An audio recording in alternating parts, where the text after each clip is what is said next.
Alright, so far we've looked at what is called the gradient, and what the gradient allowed us to do was to write down a derivative of a scalar field which was a vector. So lambda being the scalar field in this case, gradient of lambda is the vector. Now we are going to take derivatives of vector fields. And for that, we are going to introduce two quantities, two operations. One is called divergence and one is called the curl. So suppose I have a vector field V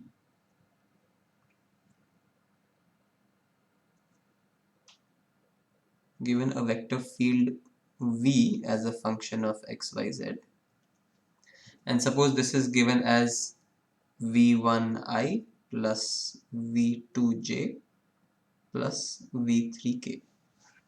And remember that v1, v2, v3 are functions of x, y, z. Then we are going to define divergence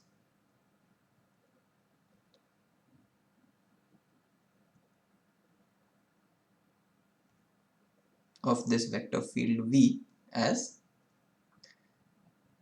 del dot V. So what is del dot V? Del, as you had seen before, was just I d by dx plus j d by dy plus k d by dz.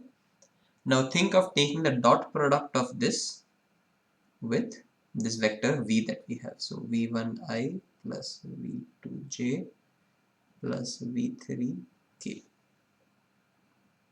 So you know how to take dot product. You will take I with I, j with j, k with k.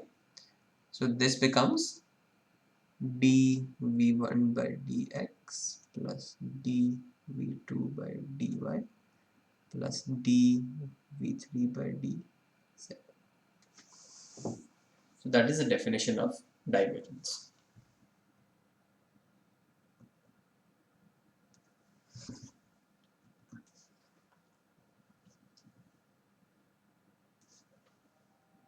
So to take an example, suppose my vector v was given by x square z I minus 2y cube z square j plus xy square z k. So if this was my vector field and I wanted to find the divergence of this vector field, then I would say divergence of v is, so take the x component of it and differentiate that with respect to x. So I'll get 2xz plus take the y component and differentiate it with respect to y. So minus 2, 3y square becomes, y cube becomes 3y square. So that is minus 6y square z square plus, this is the z component, so I'm going to differentiate this with respect to z. So this just gives me xy square. So this is the divergence of v. 2xz minus 6y square z square plus xy square.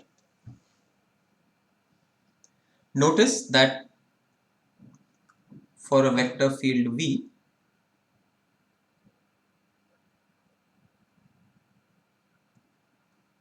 divergence of v is always a scalar.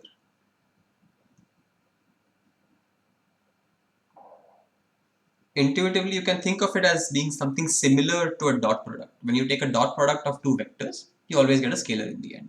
So this dot derivative, divergence, also gives you a scalar in the end. Here, in this particular example, this is the scalar that we have got, scalar function. So that is the divergence. I'll tell you a little later what exactly this divergence means. Let's look at the other one, which is called a curl. So given a vector field v,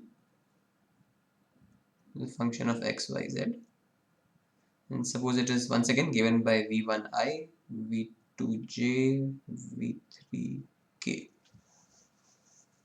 Then I'm going to define the curl of v,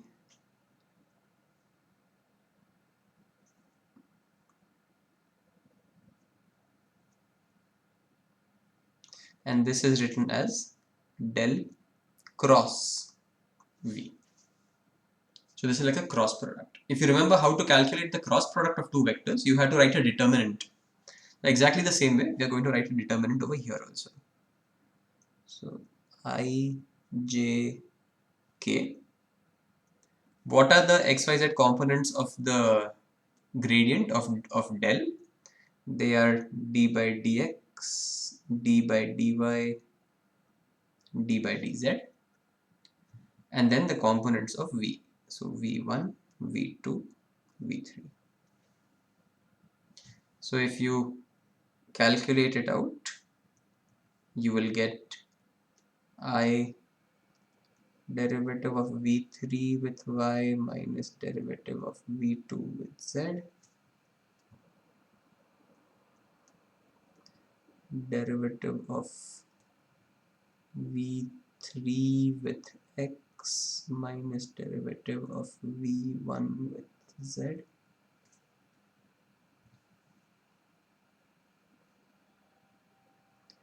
plus derivative of v3 with v2 with x minus derivative of v1 with y.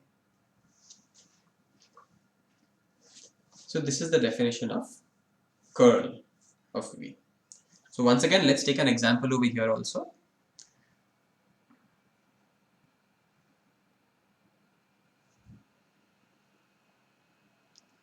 So suppose I'm given a vector, let's take the same one we took last time, x square z 2y cube z square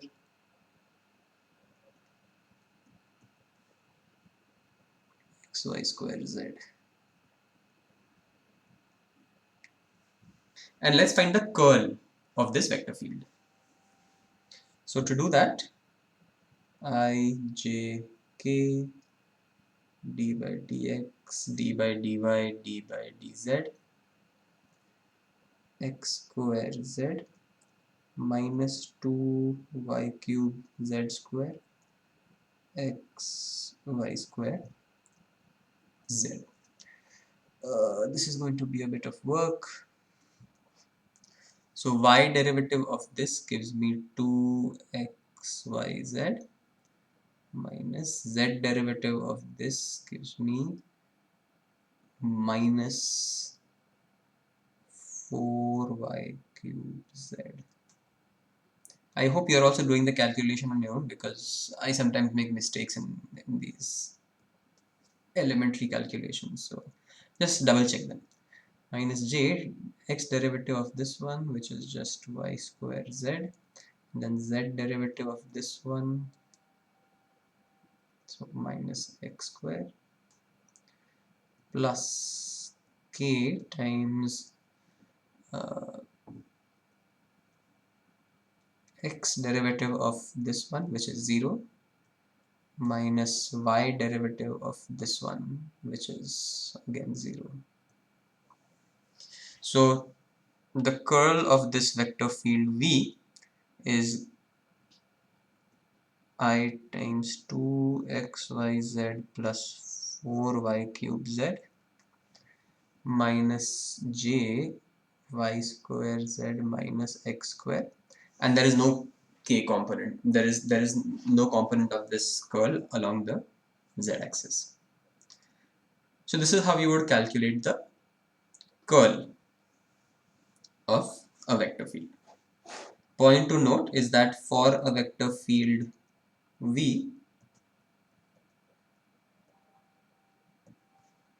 curl of v is also a vector. because in some sense it is like a cross product, and a cross product of two vectors gives you a vector in the end. So this is similar to that. You get a vector from here also. Divergence and curl both follow the following rules. So, divergence of kv. So you had a vector field v, you multiplied it by some constant k, then you will just get k times divergence of v. And similarly, if you want to take curl of k times v, you can take the k out and divergence of v.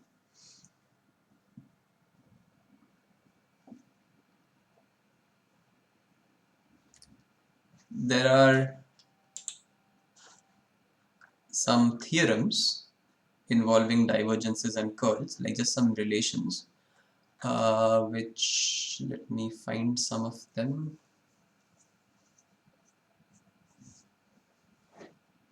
Well, okay, there's also the distributive property over here. So gradient divergence of v1 plus v2 is going to be divergence of v1 plus divergence of v2. Similarly for curl of v1 plus v2 is going to be curl of v1 plus curl of v2. But then with the products, things get a little tricky. So I'm just going to write. You can find these identities in any book, but let me just list out one or two of them. So for example, there are things like divergence of A cross B. So if A and B are both vectors, then A cross B is a vector, and then you can take the divergence of that. This turns out to be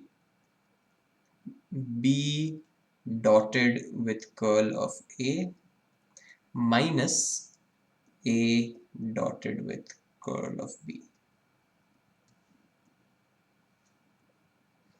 Or then there are some uglier ones. So once again, if you take A cross B, which is a vector, and then you take the curl of this gets rather messy. This will give you B dot divergence of A plus A dot divergence on B.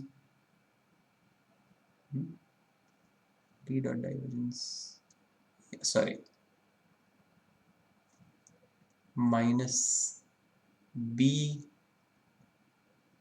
divergence of A minus A dot del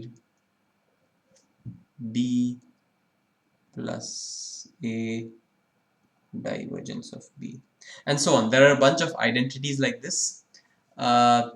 Frankly, they can be a little annoying to have to remember. But right now, at least for the time being, there's no reason for you to memorize all of these or to learn them.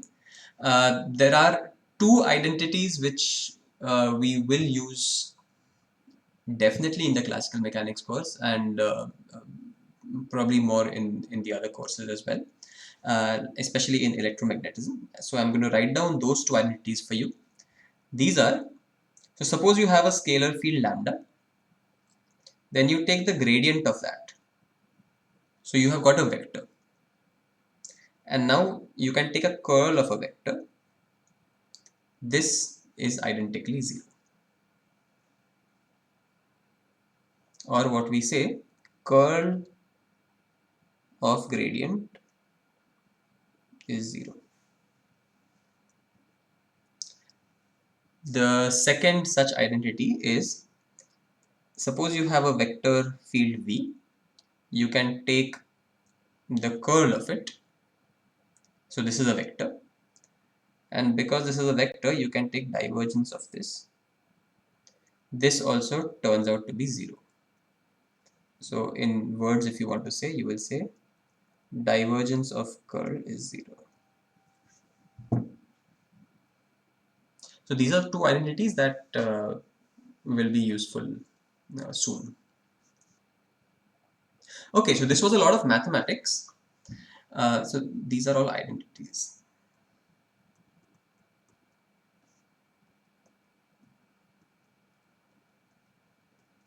Question is, what do divergence and curl actually mean physically? If you think of it, if you have a picture in your mind of some kind of a field of vectors, then what is the meaning of divergence and curl?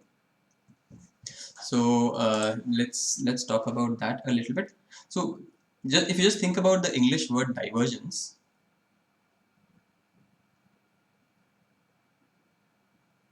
what does that tell you? What kind of image do you have in your mind? So divergence is like something that is leaving, something going out, and that's exactly what divergence means in this case.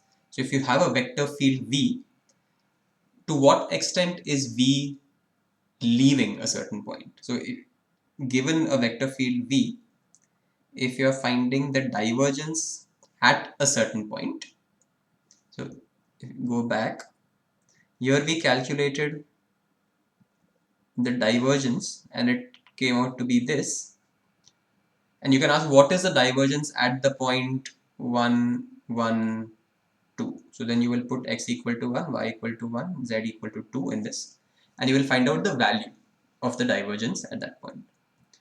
So what that would tell you is, at that point, is the function, is the vector field leaving that point or not? If so, the value of this will be a measure of how much the vector field v is exiting that point. And I'll show you graphically in a bit. Let's look at curl. What does the word curl tell you? Colloquially, just from an English point of view, it feels like something that is rotating, something that is going around, it's curling around. And that is exactly what the curl of a vector field represents. So if you have a vector field v and you find the curl of this, what you're saying is, at that point, is the vector field going around like this? Is there a, a very strong angular component over here? Is it rotating around? So curl of v is a measure of how much rotation there is in the vector field. How rotational is the vector field? So you can think of the divergence as measuring how much is the radial divergence, how fast is this vector exiting a certain point, and curl is going to represent how much rotation or how much angular deviation, angular difference is there as you move around at this point. So let's look at this graphically. I have something done in Mathematica for you. So here it is. So what I've defined over here is some vector function, which you can see over here. It has an x component and a y component. I'm doing in 2 dimensions right now because visualizing 2D is easier than visualizing 3D. So this is a function of two variables x and y, which is given by this x divided by x square plus y square to the 3/2 power, and y divided by, so this is the x component, this is like your v1, and this is like your v2, y divided by x square plus y square, 3 by 2. Okay, let's plot this vector function and see what we get.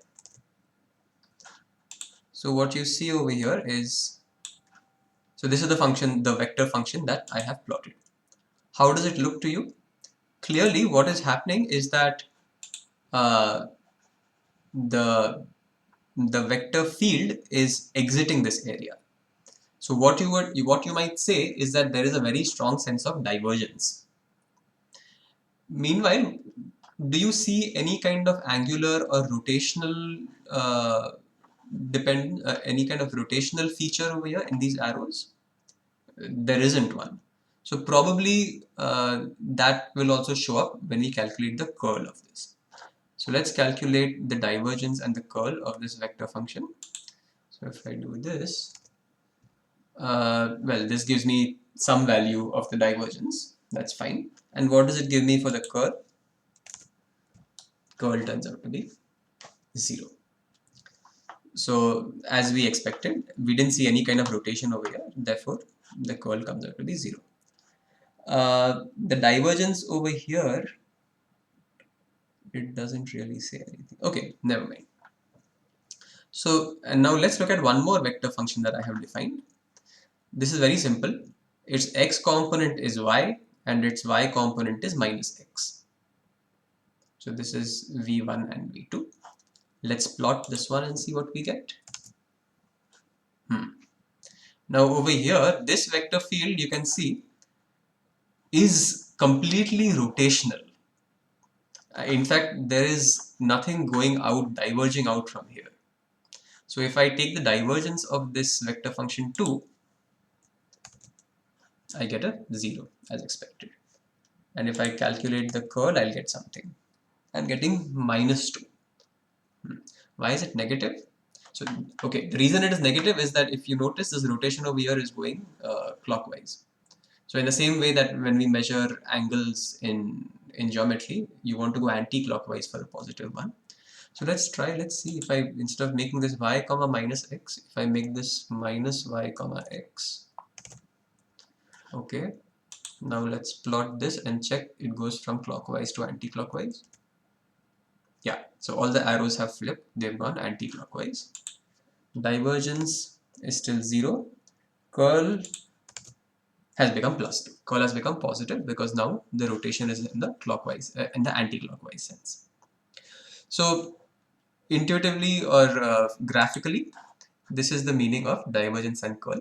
It's a derivative, but it tells you whether there is an exiting of the vector field from a certain point or whether there is a rotation about that. So let me quickly write down one summary table over here.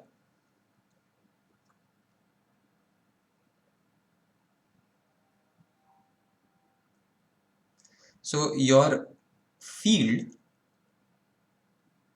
can be either a scalar field or a vector field.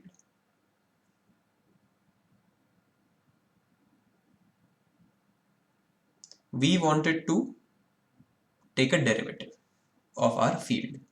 If it's a scalar field, then you can define the gradient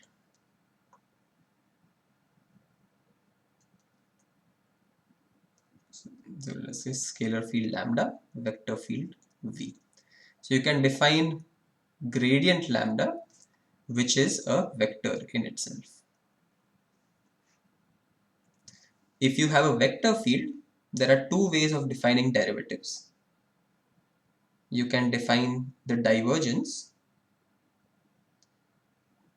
del dot v, which is a scalar quantity, or you can define the curl gradient cross del cross v, and this is a vector quantity. This tells you how fast the function is increasing in a given direction, or the direction of the fastest increase. This tells you how much the function is leaving your desired point. This tells you how much the vector function has a rotational feature at your desired point.